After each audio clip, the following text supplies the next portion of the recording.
Hello and welcome to the Datum podcast. This is season 2, episode 5, and I'm joined by my co-host Ravi. How are you doing? Hello, I'm well. I'm very well.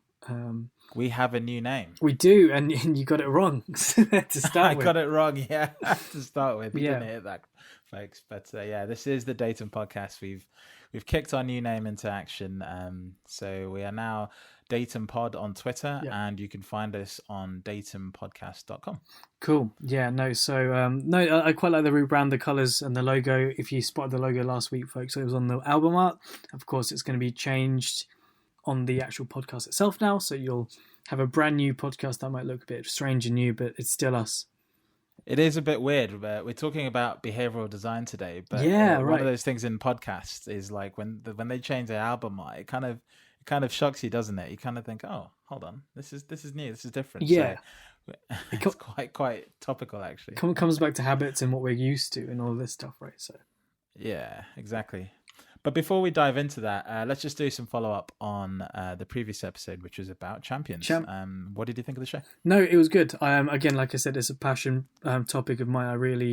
These are the conversations I have every day in my day job, right? So this is the sort of stuff I'm doing for our customers, helping them focus in on what they need to do to be successful. So it was really fun to talk about and think about in this structured way. I say structured, but a lot of this podcast comes off the cuff, right? So, yeah, exactly. But the feedback was good, actually. I mean, it wasn't huge. We did get a few positive notes. I think there was one gent who's like, actually, this is exactly what I'm doing at work right now. I'm thinking about all this meta level stuff. So, yeah, hopefully, it'll be useful to come. And yeah, I'm hoping that this maybe it's definitely what topic we can keep coming back to, right? Exactly, and some of this stuff is timeless as ever. I think I was telling you about another topic which I think we need to revisit, having heard another podcast. So we'll come to that a little bit later. But as ever, please send us feedback whenever we do a show or you think something's missing. We always take that feedback on board. Absolutely. Right, so behavioral design. I mean, the name of the podcast today is Behavioral Design in Analytics, but I feel like we have to start first at what is behavioral design? Yeah, again, if anyone watched my Tableau Fringe Festival talk, it was on about behavioral nudges in design for dashboards. And a lot of that comes back to my sort of roots in behavioral economics. This is we're gonna touch on Tim's favorite topic when I'm going to talk about a dissertation about recycling habits, and the habitual nature of what we do and why we do it is definitely about where we come to with behavioral design. Because if anyone's read, or if you haven't read, Nudge by Thaler and Sunstein is a book that's fantastic for me, and it really encompasses this idea that you use different aspects either in design or in life to nudge people in the right direction. It's a really good book, actually. I first came across it through a series of suggestions. Actually, I was at a quantified self meetup, and someone talked about thinking fast and slow in relation to something I was talking about with music by Daniel Kahneman. And then someone else suggested, well, have you actually read this book about nudge?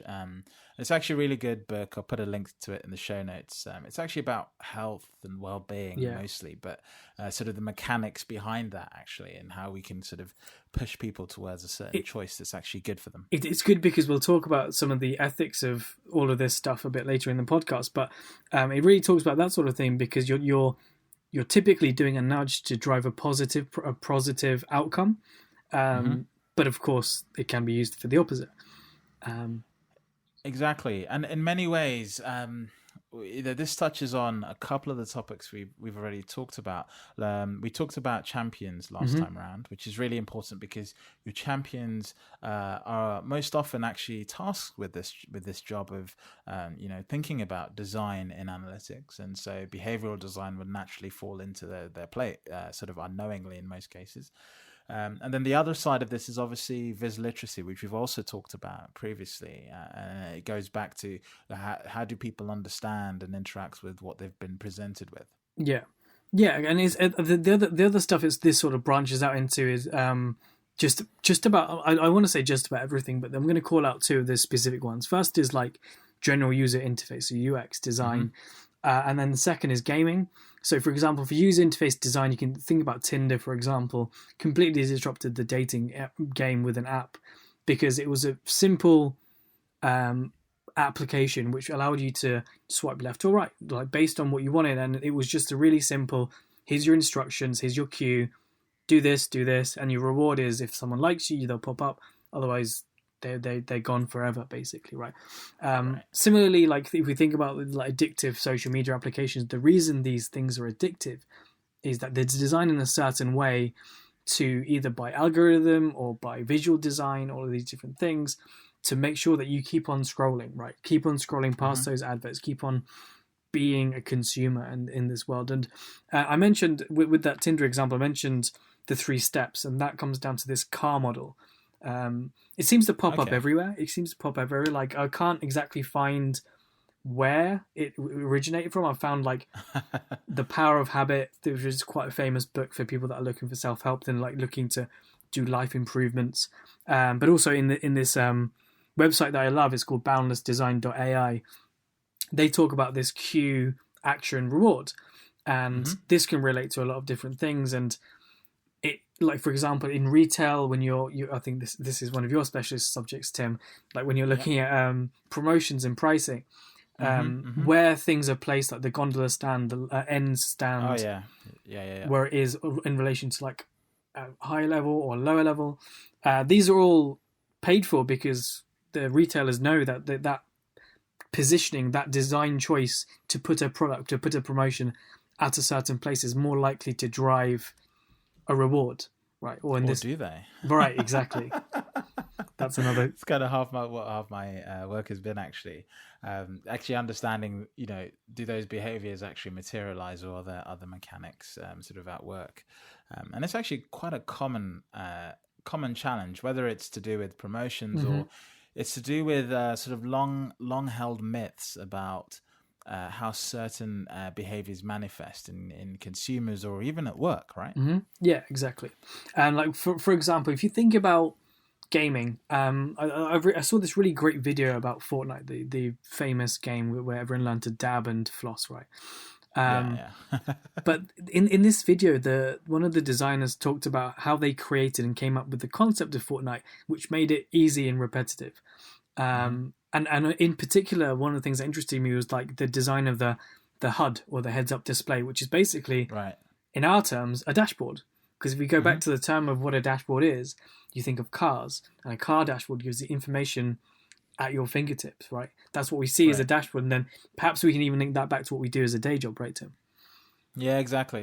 I think we touched on this topic. There's actually a really good episode called The Dashboard Conspiracy. It's Data Stories podcast episode 135. It's actually a really good one. They go deep into the question of what is a dashboard, which we won't do now, but it touches on a really interesting sort of thing about expectations and behavior, because in many ways what people call a dashboard is irrelevant.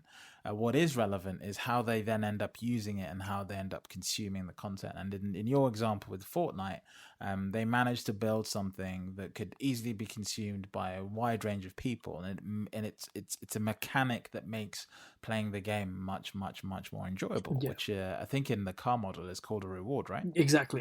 So the cue would be that everyone's talking about it. The action will be you actually start playing it, and the reward is you kind of it's just a simple game to just pick up and play, right? That's the thing. Like we'll talk about another example of it within gaming later on the podcast, but like with Fortnite, I think that the easiest thing is like it's just, if you're going to pay for more stuff, it's not going to improve your gaming, but exactly, it's like suddenly people want all these different dance moves, they all want the different kit, all of this different stuff, just because they want to look good while playing it. But the actual game itself for everyone is the exact same thing, which reduces the overhead. But this isn't a gaming UX podcast. We're talking about behavioral design and analytics specifically. Exactly, and I think before we dive into it deep, we go in hard. I think it's a really interesting thing, because I maybe I'm misspeaking here, but I get the sense that this is actually a new concept in analytics in the traditional sense, i.e. in organizations. I don't think it's a new concept in app design or gaming or any of these sort of industries which have actually had analytics embedded in them by the nature of what they do, per se. But if you think about users of Power BI, Tableau, ClickView, whatever, we've had this term dashboard sort of thrown at us without much real conceptualization of what actually sits underneath that. And when we build those dashboards, when we build those views, whatever you want to call them, do we think about behavior as we do that? And I think we touch on visual literacy.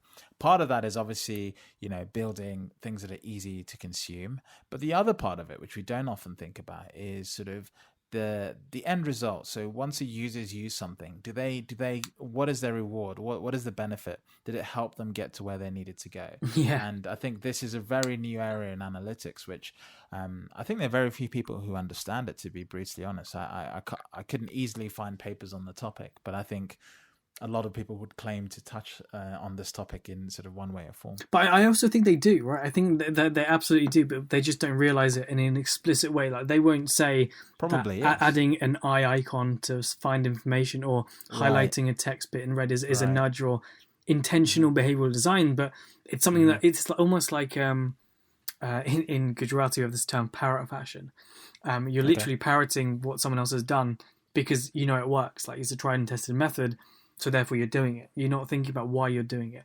But I think the nice thing about this in how I agree, it has come up very recently.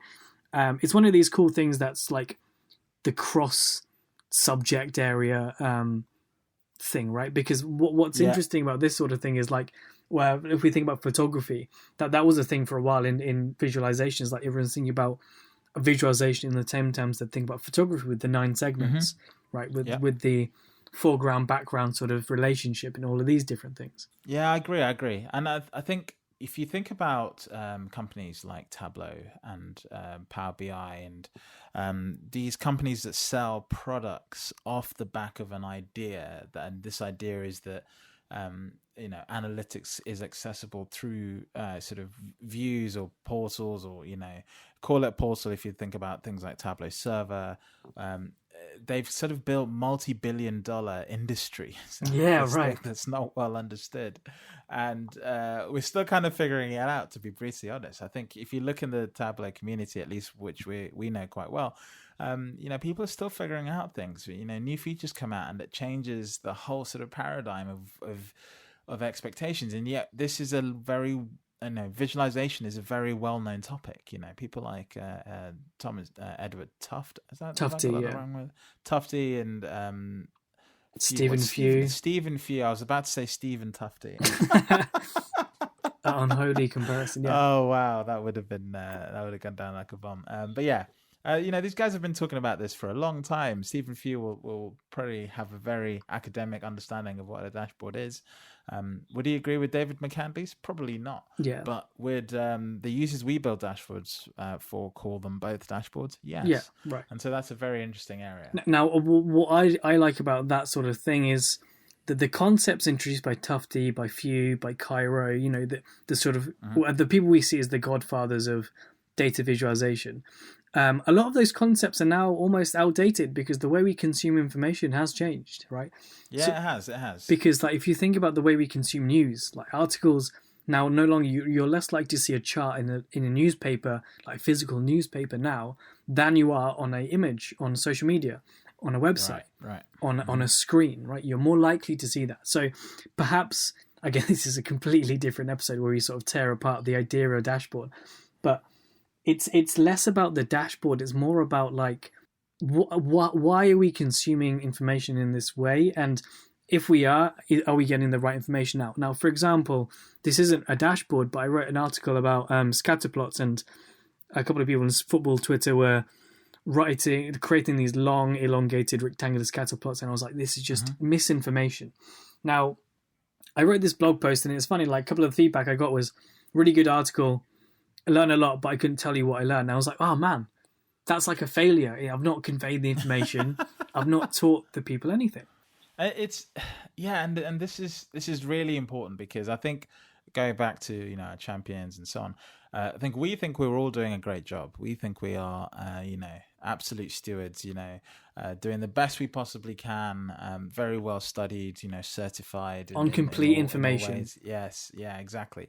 But actually, when I was digging into the sort of underpinnings of behavioral design, it was actually alarming how little of this I know that I actually apply, and I want to start applying, because when you think about it, it actually makes sense. It's very easy to sort of understand why people respond the way they do. So maybe let's just touch on the underpinnings. Yeah, sure. By Boundless AI have kind of put out in their document. Sure. So I think the first one, like the key one for me at least, is the framework, right? Okay. The way we actually set this out, and the way we actually come to an idea of what we're going to create, and how we're going to sort of subvert that and sort of tweak it to make sure that the audience and the idea we're trying to put across is put across, right? Yeah. That comes from the framework. We need to understand everything that there is from start to finish, and we need to understand the impact and the reaction people have to the set of information we're presenting. Right, and it's actually really important, because that framework forms the it's sort of the catalyst for sort of everything else that comes along, right? Without that framework, or without that direction, you don't really have any solid basis to put things forward to people, even try and persuade them. Right, exactly. I think the next one's about being deliberate, right? So yeah. I find this it's not alarming, but it's so obvious, but it's obviously needs highlighting because it doesn't happen. And occasionally I think people actually do want to be deliberate with their dashboard designs. The whole reason you build things is to change behavior, to make an change the way impact. people make an impact. But here, what we're really talking about is actually something even more subtle than that, which isn't just making an impact, i.e. people walk away understanding your message. It's actually about making impact about the way the user uses your content, right? Yeah, it's directing almost. Exactly. You're giving them a direction to follow in order to act off the information you've given them. Now, I quite like this one, mainly because it harks back to a lot of the sort of client people, but people who are working in sort of design of any sort of visualization or product that is UX based. I think people, if you haven't seen it, there's a great little article about like speed versus quality, right? There's a horse that's half done. Like the bottom half is a fantastically shaded, contoured horse, and the second is like a child's drawing, right? Now, that's important because I think that touches on like the fact that we are so driven by stakeholders, right? Right. And that defines what we are allowed to be deliberate with. In many ways, the context kind of probably more often than not constricts what you can be deliberate with, and so you're basically left with very little that you can actually have an impact and change with. Yeah, exactly. It's goes back to the model we spoke about last week. I remember seeing a viz on the Tableau public gallery. I'm just scrolling the homepage now to try and hopefully find it before. Hopefully try and fill the air while I do this. I can't find it. I think it's moved links. But the point I was going to make was about if I take in the Tableau world, there's this competition called IronViz. This is for people who don't know what it is, it's like a competition. Is it a competition even? I don't know. It's kind of like I don't know how to describe this to non-Tableau people. It's really difficult to explain. But essentially, they're feeder rounds where people submit a visualization. Some judges select vizzes that are sort of best of the crop. Each round has a theme, so it might be, for example, quantified self, one theme, another one might be healthcare, agriculture, and then the winner of each theme gets to go to the Tableau conference. This year it's in Las Vegas, and on a stage in front of I don't know how many thousand people actually turn up. There's a competition and they have to build a viz. Now, in reality, they don't build it for the first time there. No. They've seen the data before. They get to practice it. It's kind of very well orchestrated to sort of help showcase the product, as it were. But the point I'm trying to make here is that a lot of the sort of entries into this thing aren't very deliberate about their design. They kind of miss the point. And they they showcase more skill than actual sort of deliberate design in the sense that they don't necessarily make the user sort of interact with the content in a way that leads them to sort of a better understanding. It's more often than not you just get techniques that are being pushed around. The one that always sticks out to me is anywhere I see a Sankey diagram, because or anything curvy, right? Anything curvy. Yeah, well, no, just the Sankey diagram in particular. I'm not going in on this chart just because I don't like this chart. It's just you always see it used when there's a flow of data from one place to the next, right? And it's as if there's no other simpler way that people just understand and can see immediately that you can do it. You could even have, like, for example, a tree diagram, which is much simpler, equally technically difficult to do, but people don't seem to like want to kind of work with that. And even set actions, for example, allow you to do interactions that show you how things go from one part to the next part. I think Bethany Lyons calls it proportional brushing. Yeah.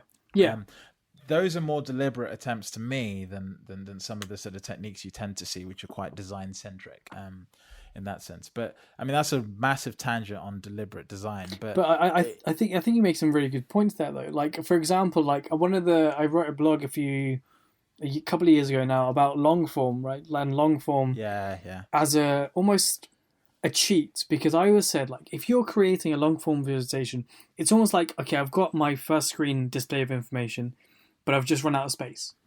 So let me add on 100, 200, 300 pixels and keep making this longer or wider or bigger until I can fit all the charts, all the images, all the text on this, and suddenly it's storytelling, right? And I'm just like, I'd rather, I don't know, it's sort of like, I think this comes back to the modern day method of interacting with stuff, right? A long form visualization allows you to follow that very traditional mobile level interaction with a visualization, right? Or an image. Right. You're able to double tap into it, fills your screen, and then you swipe while you're consuming the information. Again. Yeah, exactly. Yeah. Again, Sorry, the deliberate nature becomes, I'd say, the people that create these would probably argue through formatting, through deliberate design choice, through arrangement. But in terms of, I don't know, I feel like no one actively starts off with a canvas that's 400 pixels wide and 2,000 pixels long, right? You don't start with that. You always end up with that. Exactly. And it's interesting because the other thing is that it's very easy as the build of a dashboard to sort of get caught in the excitement, as it were, if I say that rightly, right? There comes a point where this actually does happen a lot in the business context, where you're having to prove your skills as much as you are fulfill a need for the business. So when you start off building a dashboard, especially if you're new to Tableau, let's be honest, the first examples of your work are actually just you proving a point, proving that you've got the ability to do something. And so those two things can very easily kind of get muddled in. If the next one is a bit more about being scientific, right? So this idea that behavioral design is actually a scientific field, and I think it's been made largely scientific because of the way that our devices work today. If I fast forward a decade, let's say, I was listening to a podcast about the way that the internet has changed the way people interact, and the analogy they gave is this: you probably heard of flat earthers, right? So people who believe the world is flat, right? Now, imagine you walk past a flat earther in the street a decade ago, right? You just walk past them, and because you believe science, you believe their facts, and you know the facts, but you don't necessarily stop to want to change that person's opinion, right? Correct. You just sort of let them get on with their day, just walk on by. And maybe hundreds of other people do the same thing. Okay. Now, in that one day, one person might stop to talk to them. And so if you were to do a straw poll, you'd say, okay, 1 in 2,000 people stopped to talk to this person. And so you probably think they're just, the village loony or whatever you want to say. Okay. Now, here comes the internet. Okay. Yeah, And yeah. the digital equivalent of this is that this one person is now talking to 6 billion people. Hmm. Okay. So if you do 1 in 2,000 of 6 billion people, you actually have quite a big critical mass, right? Correct. Whereas before, this person was preaching to no one. Now he's suddenly speaking to an audience of millions of people. Yeah. If And if it's, anyone's had a tweet go viral, the amount of your DMs blow up with like a couple of hundred people replying. But like, imagine just on the scale of there's the concept of the ratio on Twitter, right? When there's very few likes and retweets, but like thousands of replies. yeah, yeah, exactly. And so the nature of devices today has meant that we can measure all these interactions that are happening between people, and they're amplified even larger. And so when they're amplified this way, we can even home in on what used to be really niche aspects of the way that people work in the workplace, or the communities consume information and Yeah, data. And so behavioral design has kind of had this sort of data driven injection and energy, combined with things like neural analysis and behavioral yeah. analysis. This psychological and data science kind of melding part of understanding is formed. Yeah, and I think there's also the anthropological sense, right? And I think the point you make about the velocity of information is so important here.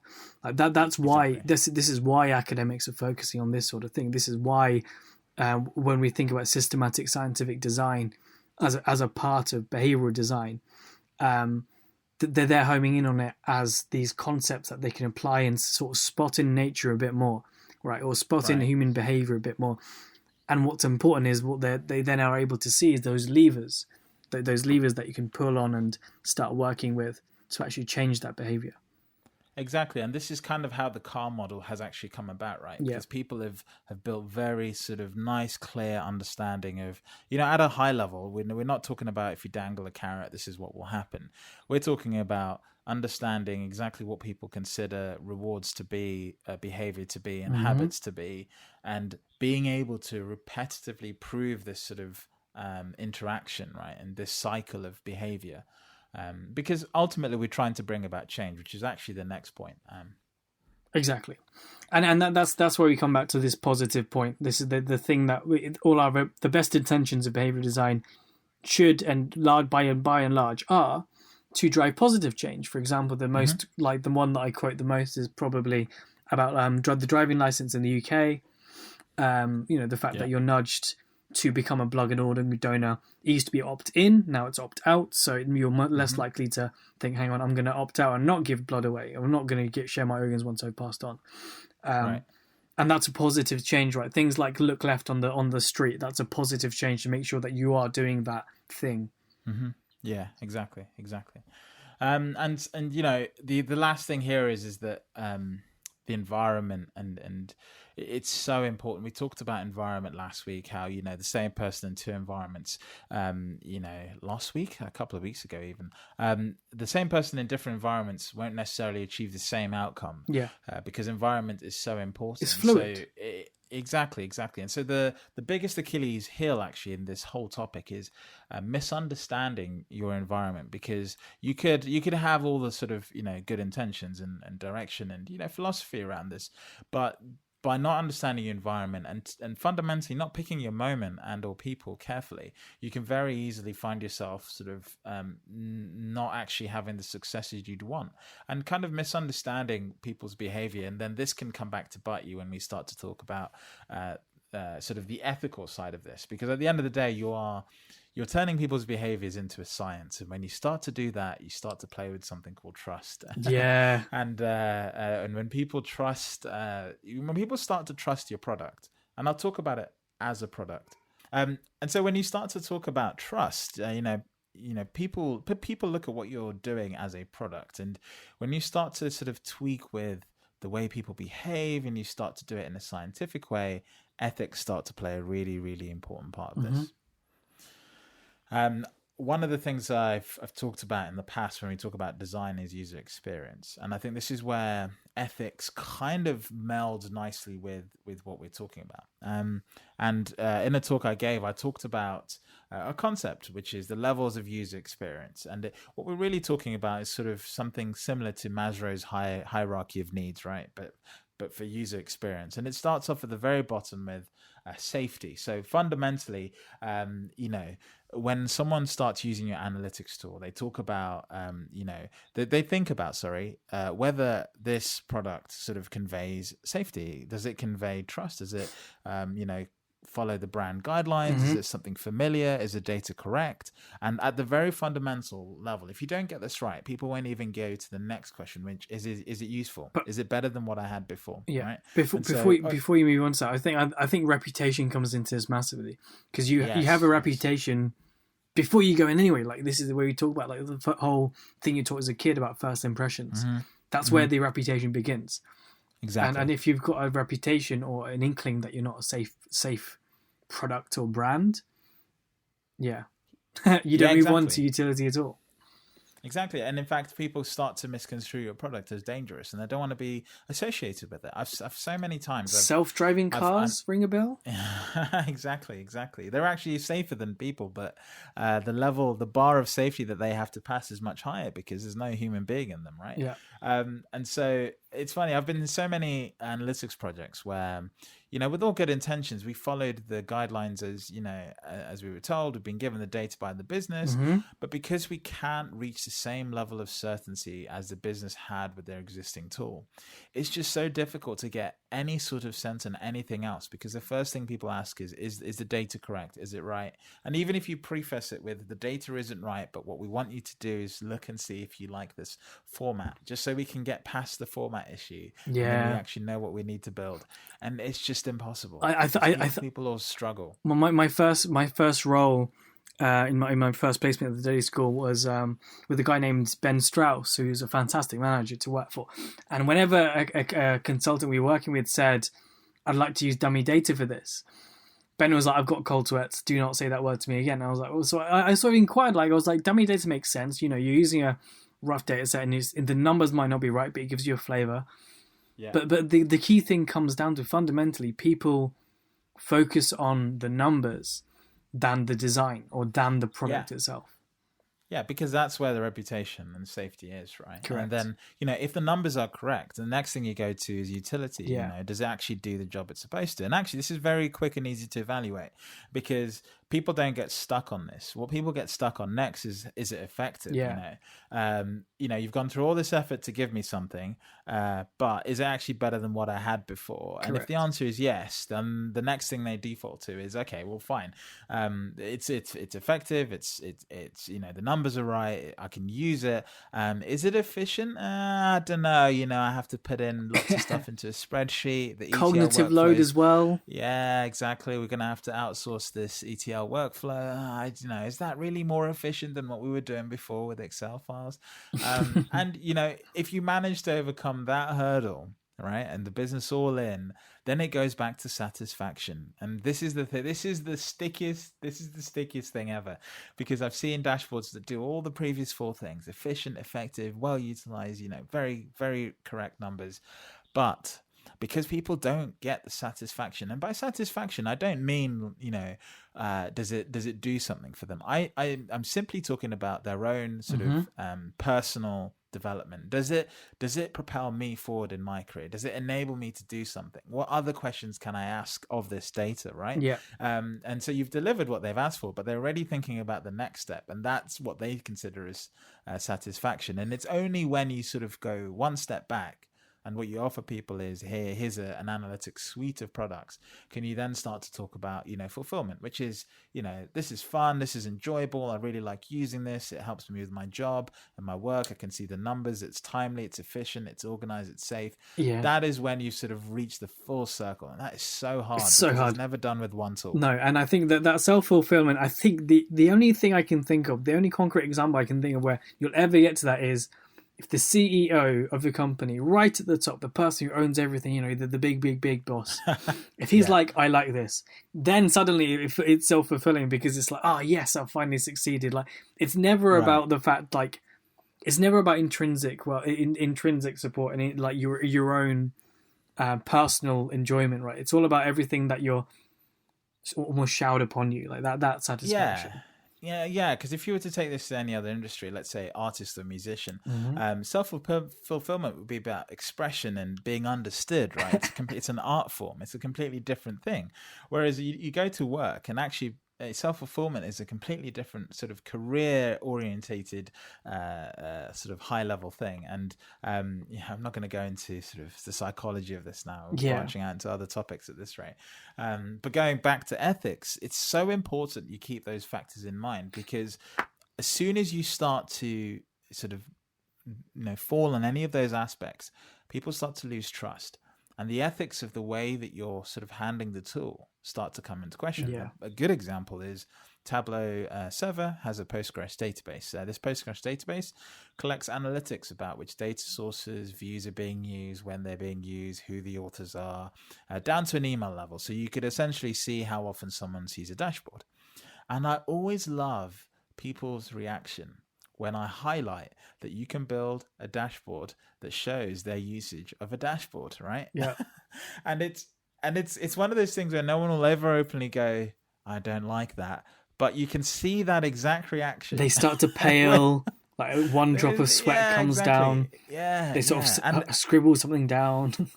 And I don't think it's because of fear that, they're going to be found out. I think it's because fear of the opposite thing, which is here we are asking for something. And for the first time, actually someone's going to be able to look and see how we use this thing. Mm-hmm. And it's a very sort of interesting tool. And I think when you think about ethics, it goes back to things like that. You don't want to turn into a nanny state where you're sending out an email going, top user was X, bottom user was this, you need to be using that data at a high level, not really using it as like a whip as such, but more as a way of understanding behavior and trying to sort of say, well, hey, we've got this group of users who have access to the server, but they're not engaging with the content. Why is that? Yeah, so not to go to them and say, why aren't you using it? But to go to them and say, hey, how could we help you use this more? So would that be like some sort of incentive or reward for using it, would you say?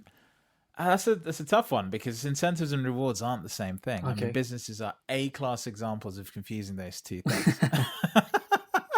Right. I think a reward in the car model, as I see it, is not necessarily even an incentive. It's, I think we probably think of rewards in this particular use case as, let's take something like, the top user gets, £5 Amazon voucher, right? Yeah.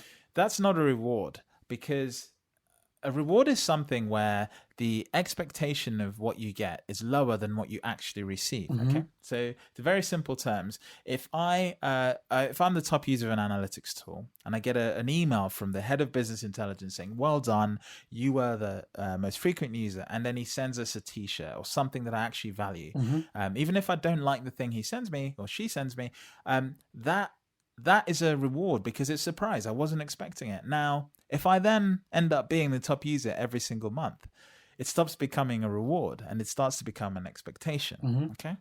And too many times businesses get stuck in this way of describing rewards, which means that, they're not fluid. They don't move with the organization. After a while, they become an expectation. Correct. Right. Whereas an incentive is more like, you're going to get something. If you do this today, in 5 months' time, if you get 3 more people, you get X, Y, and Z, right? It's sort of like exactly delayed action. I think the other game I was going to mention in this sort of area about rewards is Flappy Bird. Do you remember that? Yeah, I do. Flappy Bird. I have it on my phone. Yeah, right. Flappy Bird was that weird game that had like 2 weeks of fame, and then the guy like shut it down because he was like, I can't make money off like people being idiots. Because it was such like a basic game. It was if you don't remember this, so this is a game where you tap. It's like that old helicopter game I played in high school or primary school. I'll put a link in the show notes. It's still on the App Store. Right. Okay. So basically, you hold down you tap the phone, hold it down to make the bird go up, and you have to dodge all the obstacles. Basically, right. Now, no one could get past like 10 on Flappy Bird. Like you couldn't pass 10 obstacles. Everyone getting stuck, right? And it's like that short-term intention. Basically, it's like it's a really simple game. The concept's easy, right? That's your cue. The action you do, you tap to make the bird fly up and down. Great. The reward is a high score. Now, the key thing here is that there's a shallow learning curve and there's instant gratification, right? like the more you Right. do, again, this comes back to Fortnite. It's a very shallow learning curve. It's a first person shooter. You basically don't try not to die. I just died, Ravi. I just died. I got past two. Right, exactly, right, exactly. And this was just like, because it's such a short, sharp game, you can just pick up and play. Right, like you've got that 2 minute gap when you're waiting for something, you just fire up Flappy Bird and play that, or whatever. Fortnite's different because it's like a 20, 30, 40 minute game you actually end up playing.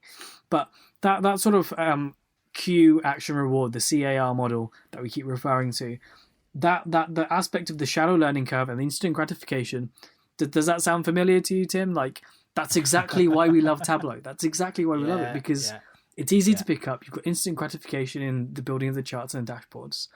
But it's that cycle and the process that really helps drive that ethical thing, because if you're able to control that and give that power back to the user and be very transparent with exactly what you're trying to do, and that's obvious to the user as well, as in quite a simple thing to understand, then boom, you're onto a winner. Exactly. And it's such a tough thing to do. I think this is why this area needs more research, because first of all, I think, as we say, organizations are different. But then secondly, I think the way companies are set up to handle this, I mean, analytics teams are by no means behavioral experts. And actually, what we're talking about here is a field that needs behavioral experts. You probably need quants as well, people who can get into the numbers and understand sort of what's going on. You need data scientists to sort of take some of that behavior and start standardizing it, and try and sort of run a different type of analysis onto it, so you can maybe hope to be a little bit more predictive about sort of where you're heading. Yeah. And then the final aspect is obviously leadership, because once you start to see these behaviors, there's sort of the leadership bit, which is, well, do you want these behaviors to persist or do you not want them to persist, right? There's sort of so many different sort of caveats to this, and when you start tweaking these things, it's a bit like an F1 car, Formula One car. The smallest tweak over here to the suspension can change the level of wear and tear on your tires, which means that you have to do an extra pit stop, which cuts you 20 seconds, which means that you finish 10 seconds behind the leader rather than 5 seconds ahead, right? Yeah. And it's that kind of fine tuning that you start to really kind of get in line with once you understand the sort of the way these things work. Cool. Yeah. So what's the now what then? What's our like takeaway for our listeners?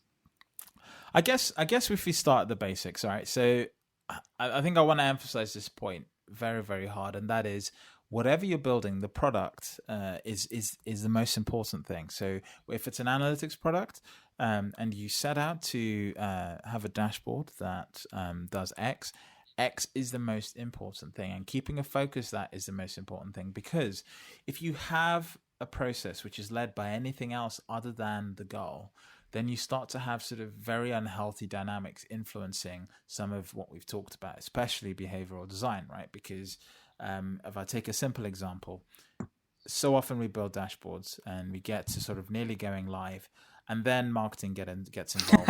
and I don't mean marketing as in marketing the profession. I mean marketing as in the manager or the lead of something, the person who's going to like branded in a certain way and wants a certain label here, and the delivery of the product. Exactly.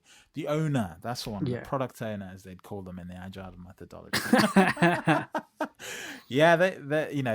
Marketing starts to drive what the tool is, and then you start loading your dashboard with all these things that it doesn't need, and then the user gets it and they're really unhappy. And they're like, oh my God, there's so much here. Again, this comes back to the deliberate design. Yeah, exactly. Product must come first, and everything else comes after. Understand how habits work in your organization. I think this really does depend on organization to organization, especially if you have a culture of analytics already.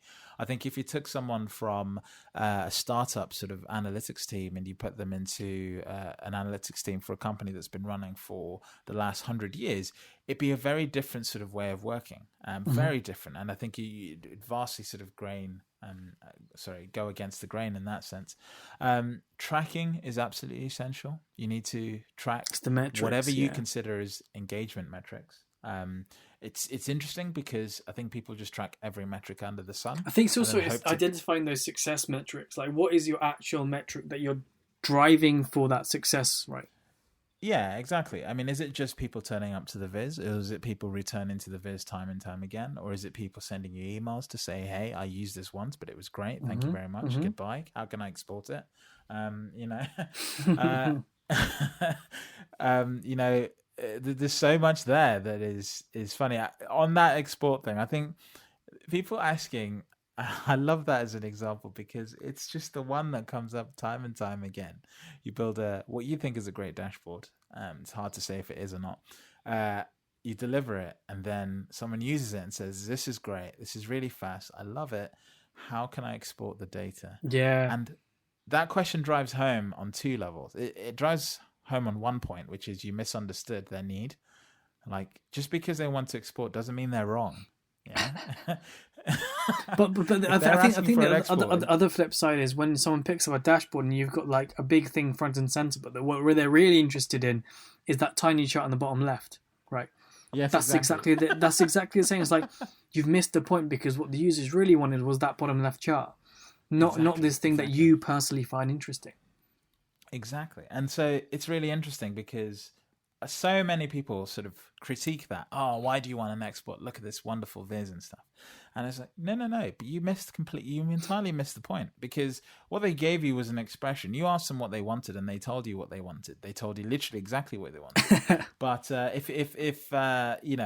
if you went back into the golden ages and said, "I want a faster horse," a car would not have turned up, right? Yeah, right. Exactly. That's the old Henry Ford example, right? Exactly, exactly. And so, you, we kind of bang our heads on the table when users do things we don't like with them. But actually, we've got to start learning to listen to that behavior and say, "Okay, you want an export? Okay, let's see what happens when you do an export. Let's see where you go from Correct. here." Yes, And absolutely.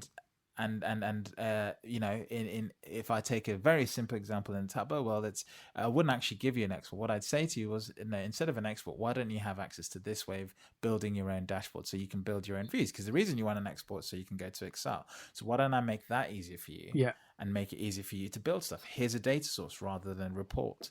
Yeah. Um, Now, the other one is when. Sorry, go on. yeah, no, could be good. Yeah, I was going to say this might be preempting what you're going to say, but the other thing is people want to see that raw number, and they want to do that Yeah, quick calculation themselves for their own sanity.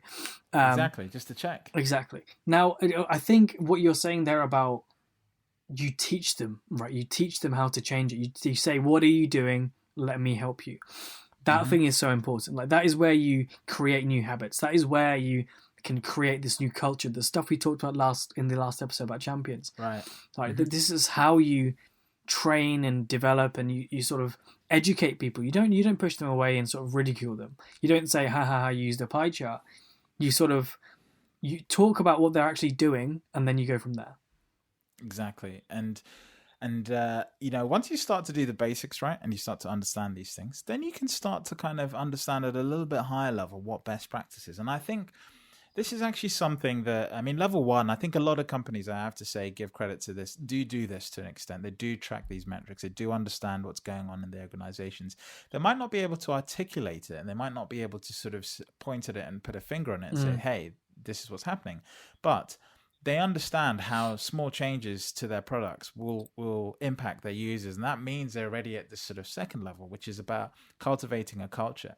And uh, I think sometimes you can sort of take this too literally. When you're cultivating a culture, it doesn't necessarily mean that you've established it. It just means that you're building it and letting it grow and letting it happen. But it doesn't mean that it has to be set in stone, Hmm. right?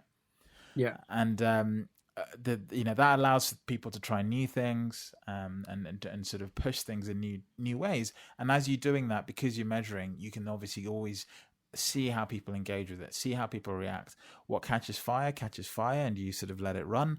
What doesn't, well, you go back to those things and you start to understand, what's going on. I think one of the best use cases I've seen of this is a client which I've worked with recently who, they have about 40 analytics products on their Tableau server, and Right. they've built like a little report that says, which ones are being used or not.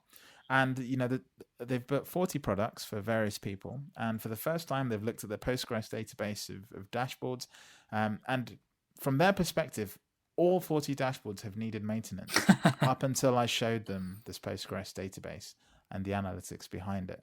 And some of the charts on there were saying that 2 people have looked at it in this month.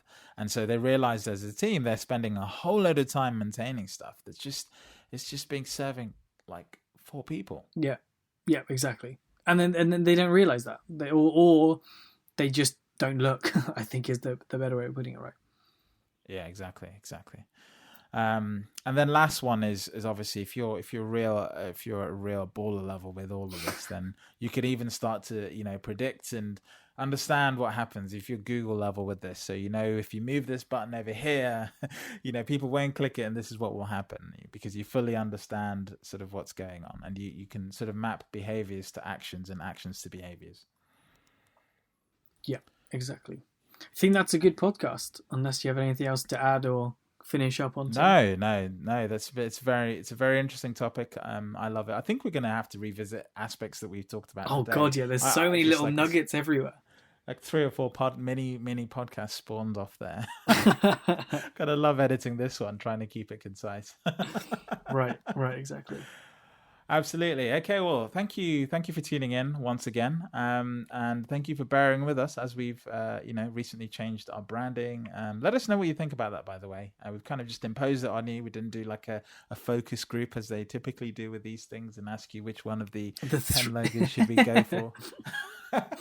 Maybe we should do like an Evernote style blog about how we didn't change our logo. Yeah. The original one was great, right? Yeah.